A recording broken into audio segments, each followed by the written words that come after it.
Este é nosso mapa mental da Revolta dos Carrancas do trabalho de História.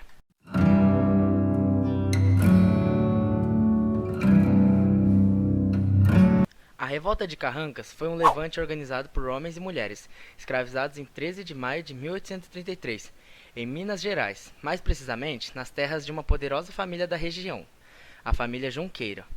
O período regencial, que marcou a década de 1830, ficou caracterizado como um período de muitos movimentos contestatórios. A abdição de Dom Pedro I e a impossibilidade de Dom Pedro II assumir o trono do império deixou a nação exposta a levantes. Um dos pontos de maior fragilidade era a questão da escravidão. Desde o início do século XIX, a Inglaterra insistia e pressionava as nações pelo fim do regime escravista. Locais como o Brasil, estruturados a partir da monocultura, do latifúndio e do trabalho escravo, resistiam em aderir ao sistema de trabalho livre. O medo de revoltas de escravos era constante entre os proprietários, ainda mais depois da bem-sucedida experiência haitiana, que em 1804 viu os escravos expulsarem e assassinarem seus algozes e estabelecerem seu governo.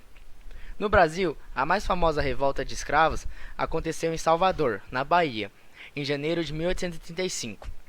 Foi o Levante ou Revolta dos Males, uma rebelião de escravos muçulmanos.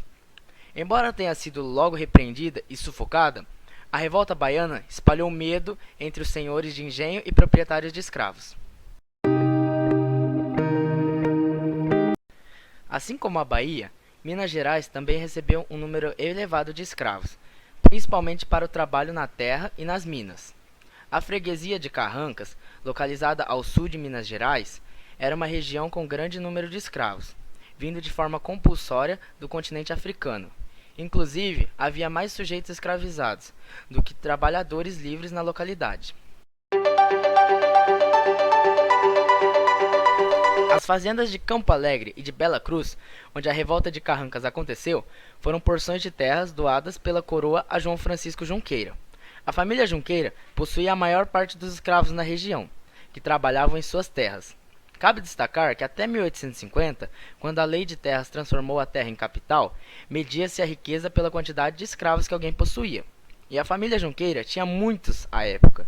O medo era constante, principalmente após 1831, quando a população escrava da região tentou se organizar contra os seus senhores.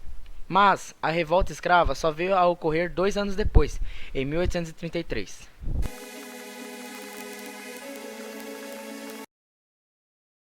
A revolta iniciou pela fazenda de Campo Alegre, posse de Gabriel Junqueira, proprietário de escravos e deputado da corrente liberal. Os escravos, sob a liderança de Ventura Mina, organizaram um motim e mataram Gabriel. De lá, dirigiram-se para a fazenda de Bela Cruz, onde assassinaram a família de José Francisco Junqueira, o irmão de Gabriel. Eles eram herdeiros de João Francisco. A saga continuou com o objetivo de matar outro membro da família, Manuel José da Costa, genro de José. Assim que chegou a Bela Cruz, foi também morto. De lá, o grupo de revoltosos partiu para a fazenda Bom Jardim, propriedade de João Cândido Junqueira, que já avisado do ocorrido nas fazendas de Campo Alegre e Bela Cruz, organizou a resistência e assim os revoltosos encontraram lá a maior dificuldade. Esse conflito levou alguns revoltosos à morte, como foi o caso do líder Ventura Mina. A movimentação dos escravos de Minas Gerais mostra a revolta com os senhores de escravos e com o trabalho compulsório.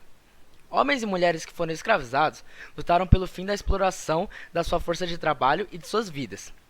A revolta de Carrancas é mais um exemplo de como a problemática da escravidão se mostrava cada vez mais complexa no Brasil do século XIX. Movimentos como este mostraram que o medo do haitianismo não era infundado, e se boa parte da população era escravizada, caso se organizassem, conseguiriam tomar o poder e virar o jogo contra os senhores das terras, proprietários de escravos, no caso. Assim, a escravidão era um problema urgente, que exigia atenção. Pouco tempo depois, estourou na Bahia o Levante do Males, que causou mais preocupação ainda aos proprietários e ao governo, mas a escravidão ainda demorou a acabar no Brasil.